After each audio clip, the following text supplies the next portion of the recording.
Hey Life Church, it is so good to be back with you on this Wednesday evening. I'm so thankful that you have taken this opportunity to join with me as we continue to look at Mark.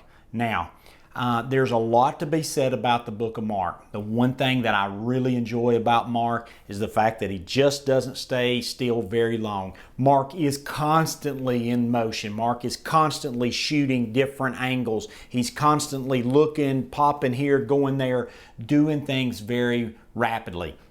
But somebody with my personality, I like that. I like the fact that he's moving around and giving us these snapshots of things that are happening with Christ. Now, let me kind of remind you, it's been a week since you've listened to anything to do with Mark. And so let me just sort of remind you here, a couple of weeks ago, we looked at the study of Jesus calling Matthew or Levi. Remember, he was a tax collector. He was known to be horribly dishonest in the community. No one would have liked him. Yet Jesus saw something in him and he said, Matthew, come. Levi, come. And certainly that's what he did. Matthew came. And as soon as he did, well, Matthew threw a party. Crazy guy. He throws a party. He invites all of his friends, all of his tax collector buddies, and all the sinners. And they all show up at his house. And here comes Jesus, this holy man, walking in. And all of a sudden, that causes a scene. Oh my goodness gracious, it causes a scene. And so there were some guys there that were Pharisees. And those Pharisees saw what was going on. They saw what was taking place in Jesus being there with these. And they go, hey, what are you doing hanging out with those no good for nothing people? Well, Jesus said, hey, that's the guys I've came for. Well, if you remember from last week, that took another step further. They began to go, hey, Jesus, John and the Pharisees right now, these other guys, they are over there laying back, taking a fast. They're going through this fasting, but you and your guys, well, they're not. Why is that? They're trying to trick Jesus. They're being super critical of Jesus. And Jesus says, look, this is like that wedding party. You remember that Jewish party? That we're in that time where we're in celebration. I'm here. I'm the reason that you've been fasting. I'm right here. I'm in front of you. I'm present.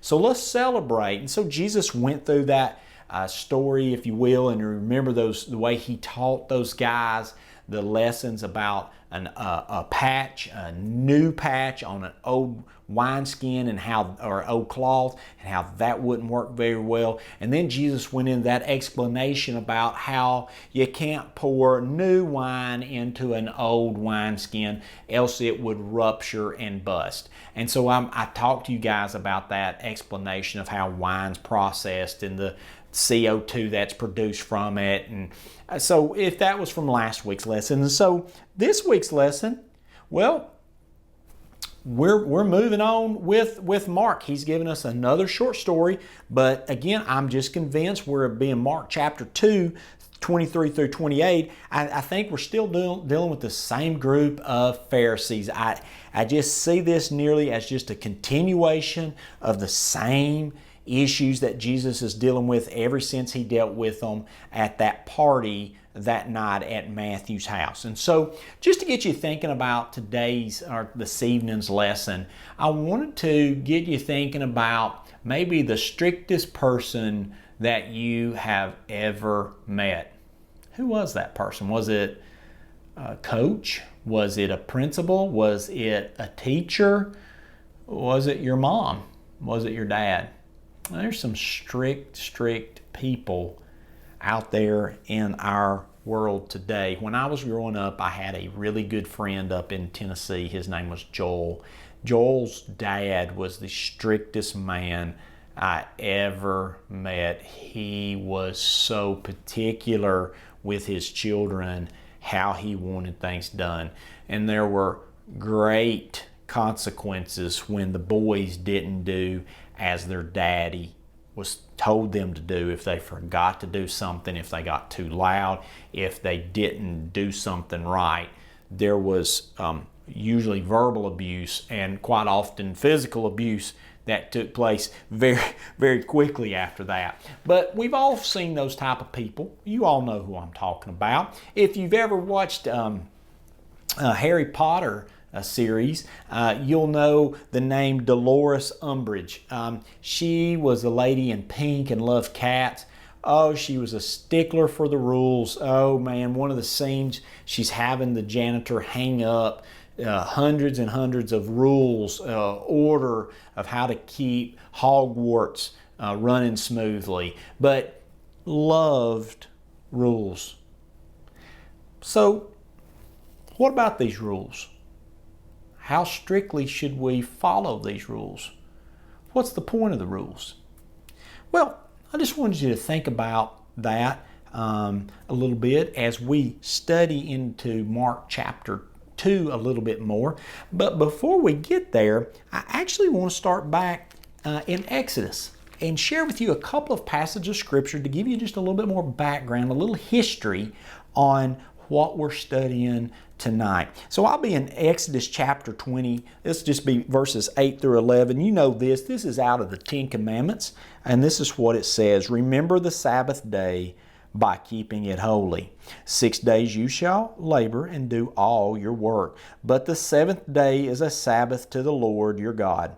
On it you shall do no work, neither you, nor your son, nor your daughter, nor your manservant or maidservant, nor your animals, nor the alien within your gates. For in 6 days the Lord made the heavens and the earth, the sea, and all that is in them, but He rested on the seventh day. Therefore the Lord blessed the Sabbath day and made it holy. Now let me flip over to Exodus 31, 12 through 17, similar passage of Scripture. It says this: Then the Lord said to Moses, Say to the Israelites, You must observe my Sabbaths. This will be a sign between me and you for the generations to come, so that you may know that I am the Lord who makes you holy. Observe the Sabbath, because it is holy to you. Anyone who desecrates it must be put to death. Whoever does any work on that day must be cut off from his people. For 6 days work is done, but the seventh day is a Sabbath of rest, holy to the Lord. Whoever does any work on the Sabbath day must be put to death. The Israelites are to observe the Sabbath, celebrating it for generations to come as a lasting covenant. It will be a sign between me and the Israelites forever. For 6 days the Lord made the heavens and the earth, and the seventh day He abstained from work and rest. So there you go.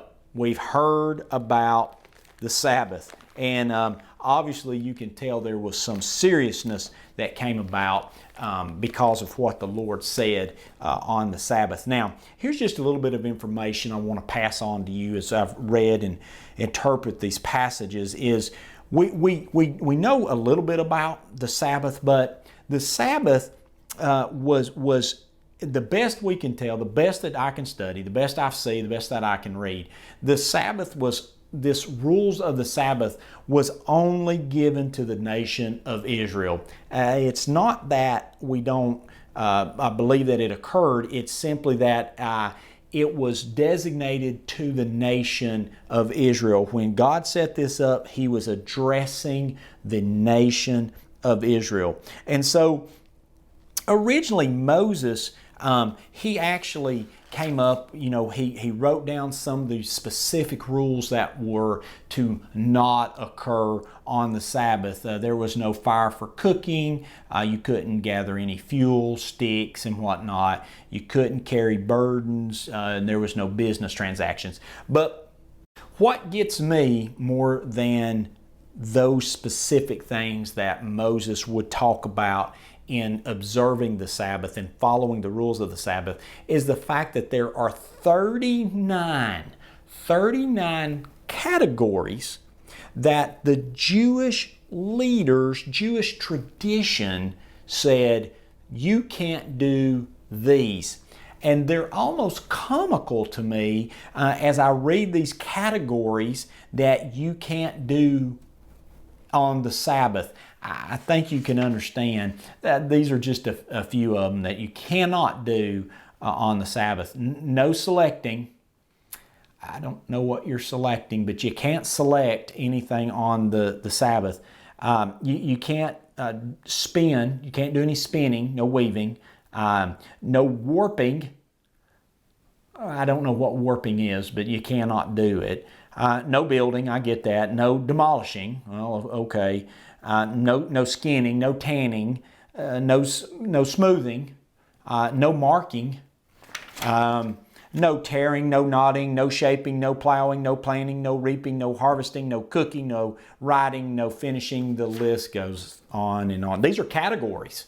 These aren't just specific. These are just categories, and under these categories would have been additional rules, specific rules about what you cannot do on the Sabbath.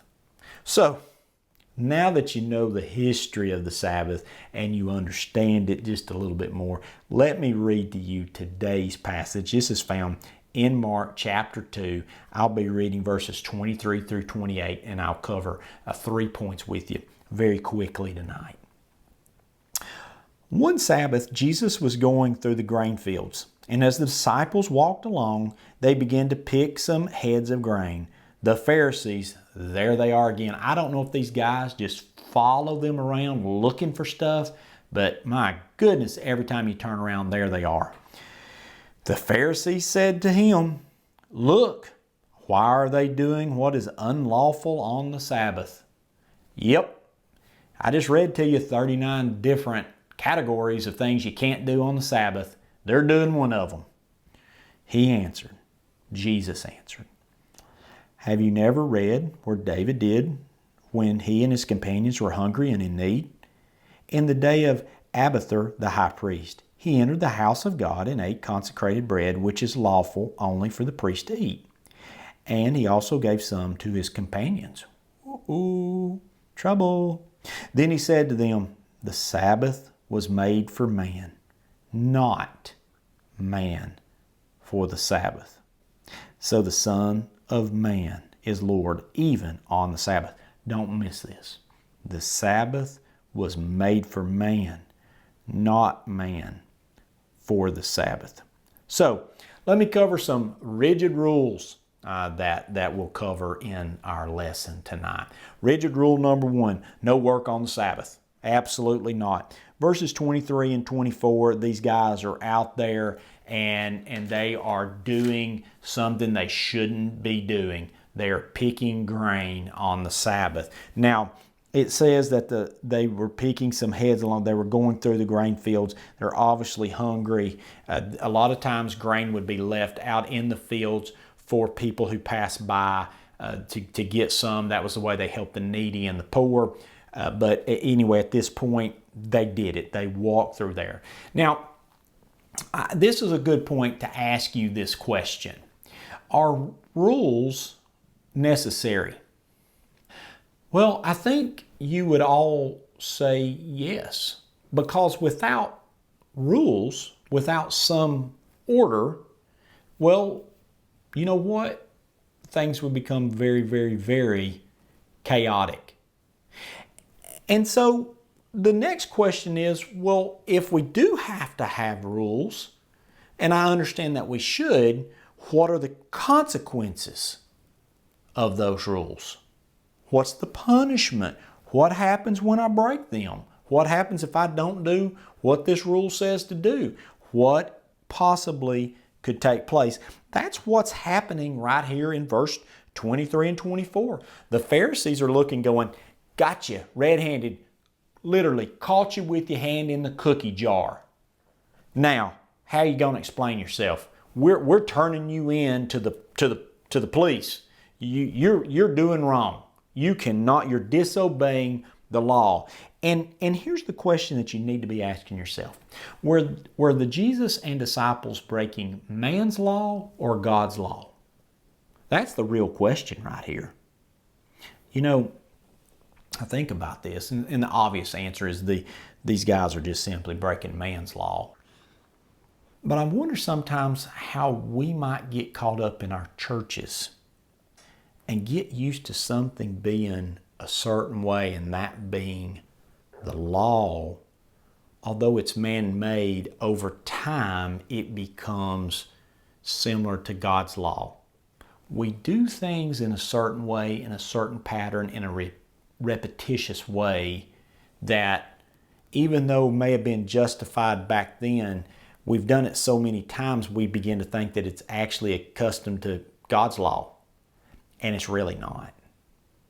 See, we have to be very aware and not get caught up in those religious activities that are meant to point you to Jesus, but unfortunately we overuse them or misuse them to the point where they become a god in of themselves, and keeping the order of this, we miss that. I was thinking about a church I attended a number of years ago. It was a brand new facility. It was so nice. And in every church building, you have teachers, the preschool teachers and children's teacher, and they love to go in and decorate the room. And the church wouldn't have any of it. You were not going to decorate these classrooms. You were not going to push pinholes in the walls of the church. And it struck me funny because at that time I had just came from the church at Westwood. And if any of you are listening to this that are old Westwoodians, my goodness, we would punch a hole in anything and tape it up there, stick a pinhole in it. If we needed to put a poster on the wall, we put a poster on the wall. We weren't worried about the physical building as much, with some restrictions. But it was more about trying to point people, guide people, provide people the information they needed, not about the walls themselves. And it's just struck me as sometimes we get more concerned about the law than what the purpose of the law leads us to. Sometimes I think we get more concerned about the law and less about grace. And that bothers me. And I don't ever want to be that way, and I don't want our church to be that way. It's not about the whole thing is we do need to be honorable, we need to do right, but there's a place where the rules themselves don't guide us. God guides us and directs us, and we need to honor what His intentions are for our lives and for our church. So that was number one. There's the Sabbath issue, okay? Number two, rigid rule number two, no religious observances. So what are these religious observances? What are the things that you can or cannot do in church? So in Scripture, there are only two religious observances that I am aware of in the New Testament. What are they? The Lord's Supper and baptism. Those are the only two things that I am aware of that God said you do these. You observe the Lord's Supper and you baptize. That's what He says. Everything else is generally man-made. Everything else is something we kind of manufactured. Now, it may have been with good intentions to point us to God, but it's still man-made. What was happening in this passage of Scripture in verses 25 and 26? Jesus talks about this situation that happened with David and some of his companions. Well, they got hungry, and basically they came across some bread, and they go, hey, I want that bread. So they got it, and they ate it.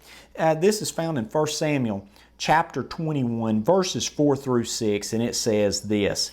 But the priest answered David, I don't have any ordinary bread on hand. However, there is some consecrated bread here, provided these men have kept themselves from women. David replied, indeed, women have been kept from us as usual whenever I set out. The men's things are holy, even on missions that are not holy. How much more so today?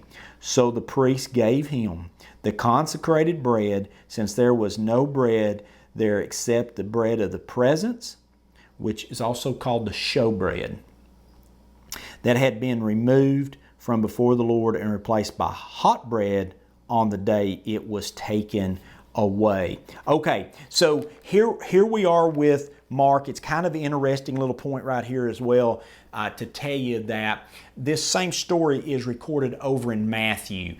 In Matthew's version of this story, he mentions not only David, but he also mentions the prophet Hosea and some of the priests at that time. Now, I just thought it was kind of an interesting little tidbit of information to realize that Mark doesn't say anything about Hosea or those priests like it does over in Matthew. And basically the reason why is this. Mark again is writing to a group of Romans. The Romans would not have any prior knowledge of Hosea for the most part. If they did have any knowledge, they wouldn't have cared. So Mark's cutting out some details that really wasn't important to his group that he is actually putting this to. So what was this presence bread? What was this show bread? You heard me say that, excuse me, before. Well, there were 12 loaves of bread, each loaf representing one of the 12 tribes of Israel. On every Sabbath day, that show bread was placed on a table in front of God. That was what God had wanted. That's what they had done, was they would place that bread out on this table. And then every week on the Sabbath, the old 12 loaves were taken off. The new 12 loaves were placed on there. Now, what happened to those old 12 loaves of bread? Well, it was eaten by the priest in the holy place there. The common man, the common guy could not have partaken of that holy bread. So when David walks in with his common guys and they see that bread, that show bread, he's like, we're hungry, we want some of that bread. And you go, whoo, I can't believe David did that. Jesus is referencing that event. So what's going on? So again, I take you back to the point of don't let the observance of a ceremony distract you from the necessity of what God's called us to do. Sometimes we become so rigid in how we deal with things and how we see things that we can't see a bigger picture. Some people are born with a very rigid framework, and that's great. That's wonderful. We need people like that. But we have to learn to be able to expand a little bit. In this case, David and his men needed food. They desperately needed food. And there was food available. And so David simply took it. They set aside those laws of man in order to feed themselves, in order to continue what they were doing at the time. So Jesus is pointing this out, and he gets to this third and final point. Verse 27 and 28. Jesus is talking about, basically, I titled this, You Ain't Got No Clue. You don't have a clue what's going on here. Jesus says the Sabbath was made for man, not man for the Sabbath. So the Son of Man is Lord even on the Sabbath. Jesus is saying this to them. By honoring and doing all of these rules that you guys have put into place, you are forgetting what the main point of the Sabbath was. The main point of the Sabbath was rest. That's what it means, to cease or to rest. That's what it means. By you doing all these other activities, by you following all these rules, you're worrying yourself to death following these rules and missing the point of what it's about. They were missing the forest for the trees. This is really a slap in these guys' face. Jesus really is hammering the Pharisees by saying this to them. This would have been a slap in the face. A brutal slap in the face to these Pharisees because they had no clue. They were completely missing the point. And I don't want you to either. Don't miss the forest for the trees. Don't miss Jesus because you're too hung up in rules, man-made religious rules. Jesus is saying very clearly here, hey, these things are permissible. You're missing the point.